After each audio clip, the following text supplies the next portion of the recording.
السلام علیکم ورحمۃ اللہ وبرکاتہ۔ میرا نام حبیب اللہ راجہ ہے اور میں اپنا سلسلہ کاروباری و مالی مسائل اور ان کا شرعی حل کے ساتھ ہمارے پاس آج کا سوال یہ ہے کہ جیسے موجودہ حالات ہیں ان جیسے حالات میں یا عام حالات میں ذخیرہ اندوزی جائز ہے یا نہیں۔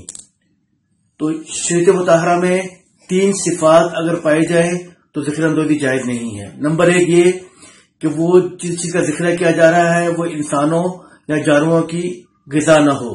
نمبر 2 کہ جہاں سے لے کر ذخیرہ کیا جا رہا ہے وہیں سے شہر کی عوام کے لیے سامان یا مال نہ آتا ہو۔ نمبر 3 یہ کہ ذخیرہ کرنے سے جو شہر کی عوام ہے ان کو نہ ملنے کی صورت میں یا مہنگا ملنے کی صورت میں نقصان کا اندیشہ ہو۔